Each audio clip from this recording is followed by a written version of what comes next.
Hello friends, आप सभी को स्वागत हमारे यूट्यूब चैनल में। आज हम लोग पढ़ने जा रहे हैं जीन पियाजे के संज्ञानात्मक विकास के सिद्धांत। जो इस सिद्धांत के अंतर्गत जो आपका कॉन्सेप्ट दिया था जीन पियाजे साहब ने, जो अवधारणा दिया था उसको हम लोग देख लिए थे पिछला क्लास में। आज जो है हम लोग इसकी अवस्थाओं को देखेंगे, ठीक है। और जो है ये जो क्लास है पूर्णतः अपडेटेड क्लास है, ठीक है। जो पिछला एग्ज़ाम हुआ था उसको ध्यान में रखते हुए ये मैं टॉपिक को सेट किया गया अच्छी तरीके से, अपडेटेड, ठीक है। और ये पार्ट 2 है, ठीक है। और इसको जो है बिल्कुल ही आप लोग अच्छी तरीके से समझने का प्रयास कीजिएगा, और हम कोशिश करेंगे कि इसको हम लोग बिल्कुल ही आसान भाषा से समझे, ताकि क्या हो कि अधिक से अधिक क्वेश्चन हल हो और आपका एक भी क्वेश्चन इससे छूटे भी नहीं, क्योंकि ये जो टॉपिक है आपका बहुत ही आसान टॉपिक है, ठीक है। और अच्छे समझने में भी अच्छा लगता है, पढ़ने में भी अच्छा लगता है। इसलिए जब अगर इसको अच्छे तरीके से समझ के जाइएगा ना, तो वहाँ क्वेश्चन में जब एग्ज़ाम हॉल में जाके आप क्वेश्चन हल कीजिएगा तो बहुत ही आनंद आएगा, ठीक है। इसलिए इसको अच्छे तरीके से समझ लीजिए, ठीक है। तो चलिए हम लोग बिना देरी किए हुए स्टार्ट करते हैं, ठीक है। तो चलिए, तो देखिए जो है जीन पियाजे साहब ने जो है संज्ञानात्मक विकास को 4 अवस्था में बांटा कि कैसे कैसे एक बच्चे का विकास होता है, ठीक है। और उसके बुद्धि का कैसे विकास होता है, वो समझ के साथ कैसे अंतःक्रिया करता है, कैसे कैसे वो बढ़ते हैं, उस हिसाब से उसका बुद्धि का भी विकास होता है। तो देखिए सबसे पहले दिया है उन्होंने कि संवेदी गामक अवस्था है, ठीक है। कौन अवस्था है? संवेदी गामक अवस्था है। इसका जो ये उम्र है संवेदी गामक अवस्था का, तो ये जो है आपका जन्म से लेके 2 वर्ष तक इसका अवधि रहता है, ठीक है। कितना दिन? संवेदी गामक अवस्था की अवधि कितना है? जन्म से लेके 2 वर्ष तक, ठीक है। अब इस अवस्था में क्या होता है कि इसके मुख्य विशेषता क्या है इस अवस्था में, आखिर बच्चों में क्या क्या इस अवस्था में विकास होता है। तो देखिए इस अवस्था में क्या क्या होता है। इस अवस्था में आपका होता है कि इस अवस्था में बच्चे अपनी इंद्रिय और शारीरिक क्रियाओं से दुनिया को समझता है, ठीक है। देखिए आप क्या होता है ना कि अधिकतर बच्चे को आप देखिएगा कि 2 साल के बच्चे वो ज़्यादा नहीं बोलते हैं। हो सकता है 1-2 शब्द ऐसे बोलते हैं, या कोई कोई अगर होता है गिफ्टेड बच्चा होता है, गिफ्टेड बच्चा, तो क्या होता है ना कि मतलब थोड़ा तेज़ होता है तो वो ज़्यादा बोलने लगते हैं। लेकिन अधिकतर सामान्य तौर पे अगर देखें तो वो ज़्यादा नहीं बोल पाते हैं। तो क्या करते हैं, चीज़ों को अपने इंद्रिय और शारीरिक क्रिया से ही समझता है। इसमें जो है सबसे ज़रूरी उपलब्धि क्या है? वस्तु अस्थायित्व। यहाँ वस्तु अस्थायित्व का मतलब क्या होता है कि मान लीजिए कि बच्चे को वस्तु को देख लिया, ठीक, क्या कर लिया? वस्तु को देख लिया, तो उसके दिमाग में वो चित्र बन गया, ठीक है। वो चित्र अब वस्तु सामने में रहे चाहे नहीं रहे, या कहीं दूसरी जगह देखे, तो वो फिर वो चीज़ को नहीं भूलेगा, ठीक है। तो ये चीज़ उसके दिमाग में इमेज बन जाता है उस वस्तु का। तो उसी को हम लोग क्या कहते हैं? वस्तु अस्थायित्व, ठीक है। तो यहाँ देखिए यानी बच्चा जो है समझ जाता है कि कोई चीज़ आँख से ओझल हो जाए तो भी वह ख़त्म नहीं होती। वही क्या चीज़ है कि मान लीजिए उसको कुछ चीज़ दिखा दिए और क्या होता है हटा दिए, तो क्या होता है कि इसमें वो बच्चे नहीं भूलते हैं, ठीक। वो दिमाग में उसका इमेज बन जाता है। इसी को हम लोग क्या कहते हैं? वस्तु अस्थायित्व। तो ये गुण किस अवस्था में होता है?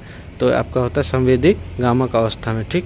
इस अवस्था में का ये अवधि कितना होता है? जन्म से लेके 2 वर्ष तक, ठीक है।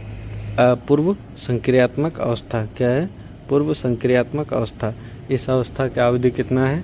2 से लेके 7 वर्ष तक। कितना है? 2 से लेके 7 वर्ष तक है, ठीक है। तो 2 से लेके 7 वर्ष की अवधि किस अवस्था में आता है? तो आपका पूर्व संक्रियात्मक अवस्था। अब इस अवस्था की मुख्य विशेषता क्या है, इसको हम लोग देखेंगे। तो इस अवस्था की मुख्य विशेषता क्या है कि जो है बच्चा जो है प्रतीकों का इस्तेमाल करना सीख जाता है, इन कल्पना से में खेल खेलता है। इस उम्र में अहं केंद्रिता रहती है, मतलब बच्चा सोचता है जो उसे दिख रहा है वही सबको दिख रहा होगा। संरक्षण की समझ नहीं होती। अब इसमें क्या होता है कि इसमें जो है बच्चे जो काल्पनिक दुनिया में खोया हुआ रहता है, काश ऐसा होता, काश ये तारे मेरे पास आ जाते, वो कल्पनाशील दुनिया में खो जाता है और हमेशा कल्पनाशील गेम जो खेल है वो खेलते रहता है। और इसमें एक अहम केंद्रिता, ये वाला पॉइंट महत्वपूर्ण है, ठीक है, कि इसमें पूछ देगा कि अहम केंद्रिता किस अवस्था में बच्चों के अंदर आ जाता है। यहाँ अहम केंद्रिता का मतलब क्या हुआ कि बच्चे को क्या लगता है ना, कि जैसे अगर मान लीजिए बच्चों कुछ देख रहा है, टीवी ही देख रहा है, ठीक है, तो क्या होता है ना कि अगर वो टीवी देख रहा है तो उसके पास बैठे जो भी हो तो उसको क्या लगता है कि जैसे हम टीवी देख रहे हैं तो वो भी टीवी देख रहा है, जो कि ऐसा ज़रूरी नहीं है। हो सकता है वो देखे और हो सकता है नहीं भी देखे, ये चीज़ रहता है। लेकिन बच्चों को यहाँ क्या लगता है कि मैं जो कर रहा हूँ वो सामने वाला भी कर रहा है। अगर मान लीजिए मैं टीवी देख रहा हूँ तो वो सामने वाला भी क्या कर रहा है, टीवी देख रहा है। तो ये चीज़ सबसे इम्पोर्टेंट यही जो है इस अवस्था में अहम केंद्रिता, ये वाला पॉइंट सबसे ज़्यादा इम्पोर्टेंट हो जाता है कि अहम केंद्रिता बच्चों में किस अवस्था में आ जाता है। तो ये आपका हो जाएगा कौन अवस्था हो जाएगा, तो ये पूर्व संक्रियात्मक अवस्था, ठीक। जो इसका ये क्या हो जाता है, पूर्व संक्रियात्मक अवस्था का काल जो है आपका 2 से 7 वर्ष। तो पूर्व संक्रियात्मक अवस्था में आपका क्या होता है, अहम केंद्रिता ज़्यादा इम्पोर्टेंट हो जाता है, ठीक है। चलिए अब नेक्स्ट देखते हैं। नेक्स्ट है आपका मूर्त संक्रियात्मक अवस्था। तो मूर्त संक्रियात्मक अवस्था का जो काल है आपका, इसमें क्या होता है कि 7 से 11 साल तक की अवधि होती है, ठीक है। तो क्या है कि इस मूर्त संक्रियात्मक अवस्था की अवधि कितना होता है, 7 से 11 वर्ष। अब इस अवस्था की मुख्य विशेषता क्या है, तो इसमें देखिए क्या होता है कि देखिए मुख्य विशेषता इसका ये है कि बच्चा तार्किक रूप से सोचना शुरू करता है, पर सिर्फ ठोस चीज़ों के बारे में। संरक्षण समझ आ जाता है, यानी चीज़ का आकार बदलने से मात्रा नहीं बदलता, वर्गीकरण और क्रमबद्धता कर पाता है। इसमें देखिए इसका जो मूर्त संक्रियात्मक अवस्था है, इसकी मुख्य विशेषता क्या है कि ये तार्किक चिंतन करने लगता है।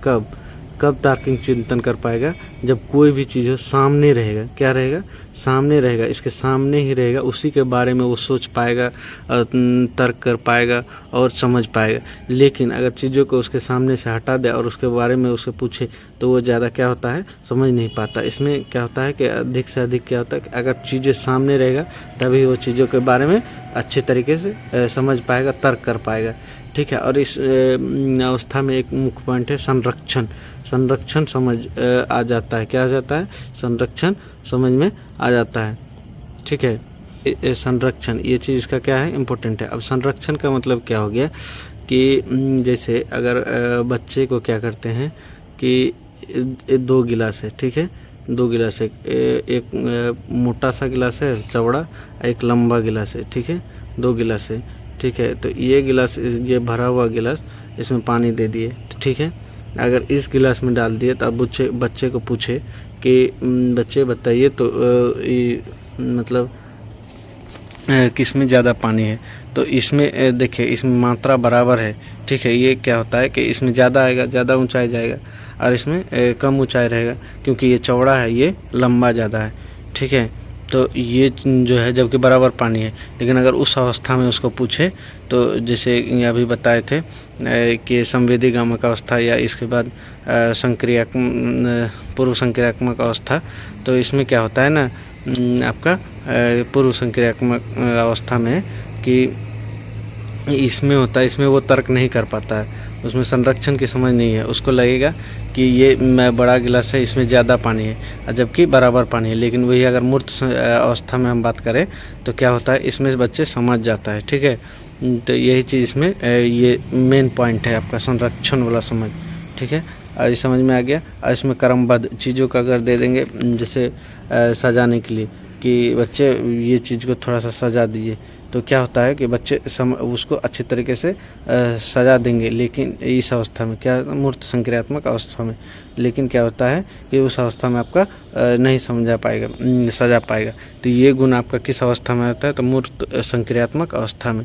अब मूर्त चिंतन किस अवस्था में करने लगता है, तो मूर्त संक्रियात्मक अवस्था में, ठीक है, समझ में आ गया। अब नेक्स्ट है आपका औपचारिक संक्रियात्मक अवस्था। इस अवस्था की जो आयु है ये 12 साल से ऊपर की है, ठीक है। अब देखिए इस अवस्था की मुख्य विशेषता क्या है कि इसमें जो है बच्चे अमूर्त चिंतन शुरू करने लगता है। कि इसमें देखिए उसमें क्या होता है कि चीज़ें सामने रहेगा तभी वो उसके बारे में सोच पाएगा, उसको कुछ कर पाएगा। लेकिन इसमें क्या होता है कि चीज़ें सामने रहे चाहे नहीं रहे कोई बात नहीं, लेकिन वो उसके बारे में चिंतन कर पाएगा। ठीक है, इसकी यही विशेषता है कि चीज़ें सामने रहे चाहे नहीं रहे फिर भी उसके बारे में, क्योंकि देखिए इस अवस्था में क्या हो जाता है, बच्चे बड़े हो जाते हैं, ठीक है, मैच्योर हो जाते हैं। ठीक है, इसको किशोरावस्था भी कह सकते हैं, क्योंकि 12 से ऊपर इतनी, इसको 12 से 18 भी मान सकते हैं। तो ये क्या हो जाता है, किशोरावस्था में आ जाता है। जब तब तक क्या हो जाता है, बच्चा पूरे मैच्योरिटी में आ जाता है, इसलिए वो अच्छी तरीके से समझने लगते हैं। तो क्या हो जाता है, मतलब देखिए अधिकतर आदमी का विकास क्या हो जाता है कि 12 से 18 वर्ष में उसका अधिकतर विकास, बुद्धि का विकास हो जाता है। ऐसे देखिए बुद्धि क्या होता है ना, कि ये जीवन भर चलने, मतलब सीखना जो है, आदमी का सीखना जो है जीवन भर चलने वाली एक प्रक्रिया है। ठीक है, इसलिए हमेशा आदमी कुछ ना कुछ अपने जीवन में सीखते ही रहता है। ठीक है, तो समझ में आ गया। अब देखिए क्या होता है कि यहाँ अभी बताए अमूर्त चिंतन शुरू हो जाता है, बच्चा परिकल्पना बना सकता है अगर तो वाली सोच कर लेता है, कि मतलब कहने का मतलब है तो वाली सोच विकसित होती है। विज्ञान और गणित की कठिन प्रश्न समस्या है। यहाँ देखिए अगर तो वाली सोच, मतलब जैसे कि अगर मान लीजिए वस्तु है नहीं, ठीक है, अगर ये नहीं है तो फिर भी उसके बारे में सोचने लगता है, तो यही उसकी मुख्य विशेषता है। ठीक है, और क्या होता है कि इस अवस्था में विज्ञान और गणित की कठिन प्रश्न हल करने लगता हूँ, क्योंकि इसमें देखिए क्या होता है कि बच्चे मैच्योर हो जाता है। ठीक है, अच्छे तरीके से वो समझने लगते हैं, इसीलिए वो क्या हो जाता है, मैथ और गणित के कठिन प्रश्न को हल करने लगते हैं। ठीक है, क्योंकि देखिए ये 12 साल, मतलब क्या होता है कि इसमें कि आदमी सामान्य तौर पर क्या होता है कि आदमी 14 साल में मैट्रिक कर लेता है, और 14 से ऊपर क्या होता है इंटर में चला जाता है, उसमें तो बच्चे बड़े हो जाते हैं, तो उसको तो हल करना ही होता ही है, इसलिए क्या होता है वो कठिन प्रश्न हल करने लगते हैं। ठीक है, तो समझ में आ गया। आज आप लोग का जिन पियाजे के संज्ञानात्मक विकास कंप्लीट हो गया, ये जो टॉपिक था, चैप्टर था। ठीक है, अब हम उम्मीद करते हैं कि अगर आपको इस चैप्टर से एक भी क्वेश्चन पूछे तो उससे क्या हो, छूटे नहीं। ठीक है, धन्यवाद। देखिए ये जो सीटेट में क्या होता है, खास करके सीडीपी में, ये रटने वाला चीज़ नहीं है, आप कितना समझते हैं ये सबसे ज़्यादा मैटर करता है। ठीक है, इसलिए आप जो है इसको रटिए नहीं, बल्कि क्या कीजिए, समझिए, अच्छी तरीके से समझिए। ठीक है, और क्या होता है प्रीवियस ईयर पेपर क्वेश्चन को बार बार हल कीजिए, और उसी को आपस में डिस्कशन कीजिए, खुद से डिस्कशन कीजिए क्वेश्चन को। उसके बाद आपका क्या हो जाएगा, सीटेट आराम से निकल जाएगा। ठीक है, धन्यवाद।